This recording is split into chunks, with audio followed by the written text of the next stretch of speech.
Good evening, Mr. Richard Culatta. It is really great and awesome to have you here at Pathways World School. Would like to ask you some basic questions about the work and things that you've done so far. What I believe is you've been a high school teacher, right? And you, of course, have some publications regarding how AI would look like and how do we have future-ready graduates. So would you like to share something about your vision of future-ready graduates? Sure. First of all, thanks for having me here. It's such a wonderful school, and it's an honor to be here with you. This idea of how do we prepare our graduates to be ready for the future is such a tricky question because we don't know what their future is going to be. True. And so a friend of mine once said we can't prepare our students for everything, and so we have to prepare them for anything. We have to prepare them to be able to do the things that they need to do down the road. One of those things is knowing how to use the tools that we have to be successful. The digital tools and non-digital tools. In particular right now, it's important that we are teaching them how to use AI in a way that will help them be better learners, be more empathetic people, be better problem solvers, right? And not just using it as a way to get an answer quickly. It'll do that, it'll give you an answer quickly. It's actually not very helpful to teach them that. It is helpful to teach them how to use technology to help them be better learners and better people. And that's, I think, what we have to model. We have to practice that while they're in school. So a few years back, the buzzing question would be, what is AI? Yeah. But now it's changed to how can AI assist in learning? Yeah. So have you seen any inhibitions that the schools would have in getting AI on board or propagating AI among students? Yeah. I think that there's a lot more use of AI now. Certainly, as you said, everybody knows what it is. What I see mostly now is AI being used, taught almost like computer science, right? How does it work? How does the data work? What are the places where language can be processed in meaningful ways? It's very much about the AI, and that's fine. It's good to know about the tool. I'm worried, though, that we're missing the more important concept, which is how are we using AI to help us be better at being human, right? So whether or not I know how the data works or how AI functions, what I want to make sure all students understand is how can I use AI to help me be more creative, to help me be more curious, to help me get feedback on my performance so I can be a better learner. That's where we need to shift to. So the first part was like, what is AI? Now it's very much about like, how does AI work? And I think this next shift, which I hope happens soon, is this shift to how do I use it to really help me be better at being me? True. You've also done a lot of work on digital citizenship, right? So would you like to shed some light on, how should we propagate digital citizenship in the right manner, and how can they be more responsible users? That's a great question. So I do care deeply about this idea of digital citizenship. I worry that we haven't spent enough time talking with kids, discussing with kids what it means to be a good digital citizen. And by that I mean somebody who is making their digital world a better place and making the physical world a better place through technology. So there are some things that we need to practice and to talk about. One of those is how can we create spaces that are more welcoming and more inclusive in the virtual world. We practice that in the classroom, right? We practice that in physical spaces. If there's somebody sitting next to you, don't jab them with your elbow, right? Of course we learn, right? Yes. In kindergarten, we learn, hey, we respect everybody's space. Yes. We need to practice those same skills in the virtual space. How do we make sure we're being kind? How do we make sure we are being inclusive of people that are in virtual spaces? So that's one part of it. The other thing that I think we need to learn as a good digital citizen is how to find balance between our digital activities, different ones, and our physical activities. A lot of times people think about limiting their digital activities in terms of time. How much time should I spend online? Right. The challenge with that is that different activities have different value.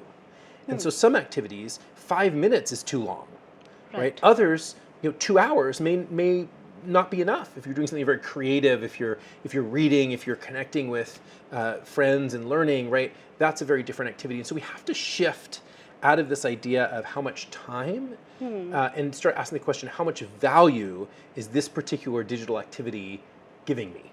And if it's giving me a lot of value, it's helping me learn, it's helping me be creative, it's helping connect me to other people, that's a good value for that digital activity. If it's just a repetitive game, Right. I'm not getting a whole lot of value. Maybe a little bit of value, it's fun for a minute, but not a lot of value. But So, not- so really understanding, recognizing what activities bring value to my life and what ones don't, that's a key part of being a good digital citizen. So what you would say is that we should talk more about value addition that AI can bring to their lives. And what age do you think is the most appropriate age for a child to be introduced to AI? Because in schools we start with research pretty early. Yeah. So when do you think we should introduce them to AI? Yeah, I think we should introduce them, as early as possible. We should introduce, but now, to be clear, introduce doesn't mean full access to this tool, Exactly. right? Right. Now, that's Yes, not what I'm yes, saying at all. yes. What I mean is be able to. So introducing might be, even an early, young child with a teacher saying, "Hey, let's take that question that you have and let's put it into this tool called AI." So the teacher may be the one using it, but the kid is still learning what the process is. Also, another thing, and we talked about this a minute ago with your teachers here, is for young children, especially AI's ability to recognize things in the real world and give information about them can be very powerful. So if you take a leaf and you take a picture of it with AI, it will tell you all about the plant, what type of plant it is, where it lived. It'll even tell you if that particular plant was healthy or not based on the leaf. If you see a bug, you can take a picture of it and say, what type of bug is this, right? You can, Exactly, those are all great, very appropriate ways to use AI with younger children, so they start to get this idea of understanding that technology can help fuel their curiosity. That's what we want them to learn long before they learn anything else about technology. We want them to see it primarily as a curiosity tool. And then later they'll learn that you can watch movies on it and do other things. But the first True. thing that we want to do is really understand that it's a tool to help It's a tool. with Yes, their yes, curiosity. Yes. Also, while you've traveled multiple cities, countries, you must have come across people with various ethical dilemmas related to AI. Sure. So, would you like to share any of those anecdotes or examples? It could be a teacher, it could be a student. I think the biggest one is wrestling with what skills we still need to teach kids, and what skills are we okay handing off to AI. That's tough. I don't know if there's a right answer to it, but I will say there are things that AI is far better at than humans, and just always will be. And so I think the question is, should we still be teaching things that kids are going to hand off to AI? Here's an example. My son was recently writing a paper for school, and he had to format it in MLA style, right? Right. And when I grew up, we had to measure the inches and do the right format and italics and put the. He just used AI and just said format these references in MLA format, and it was there. Is that something that I ever want him to do manually? Probably not, right? Yes. And so that's something we hand off. Then the question is, if we can hand some things off, if there's some things we don't have to teach, what can we do with that time? Where are things that I used to be a teacher? There are things I never got to teach, I didn't have time to. And if I can hand some of this stuff off, can it open up time that I can teach other things? But that's what you said, what's the debate, what's an ethical question? That's an ethical question. That's an What ethical should we question. still teach? Yes. Because it's critical for being a human, and what are we just teaching because we always have, and maybe it's time to let go of. Right. So, are there any specific skill sets that you feel that teachers, because there is a generation gap, Sure. and we cannot deny that. So, is there a skill set that we as teachers need to develop, and skill sets the parents and the student body needs to develop? Yeah, I think I would put it into two categories.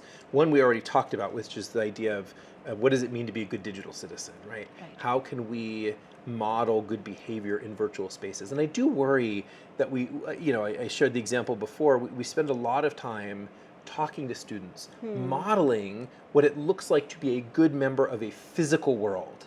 True. Right? You hold the door open for somebody as they go in, right? You Yes. clean up your Yes. space around, all those Yes, things that we exactly. teach. Yes, right? yeah. We teach all that in the physical world. We don't teach the equivalent of that in the virtual world. How do you clean We up can't. your Exactly. space in the virtual world? How do you? Yes. So that's one of the shifts that I think as teachers, as parents, we just have to. We have to spend some time on, and I wrote a book. I'll plug my book. I wrote a book called Digital for Good that talks about some ways to do that. And so I think that's an area that we have to explore. And then maybe the other that I would just talk about is thinking about how we learn differently. Where and how can we leverage these tools, these technologies, to help us be better learners? Just a simple example. For years, when I taught, if there was an expert that was going to teach something, it was me. I was the one in the room. It was only It was only me. They were going to learn something from me or nothing, right? We're in a world now where virtually we can and should connect with anybody, and so I'm no longer the expert that they have, the only expert that they have ability to engage with. So thinking about where and how do we tap into expertise from anywhere in the world virtually, that's one of those examples of just thinking a little bit different about how we teach. Right. Thank you so much, Yeah. Mr. Richard. It was wonderful interacting with you, and the session, of course, was very, very insightful. Thank you so much. It was wonderful having you on board. Thank you for having me here, and congrats again for such an amazing school. Thank you so much. You're welcome. Thank you.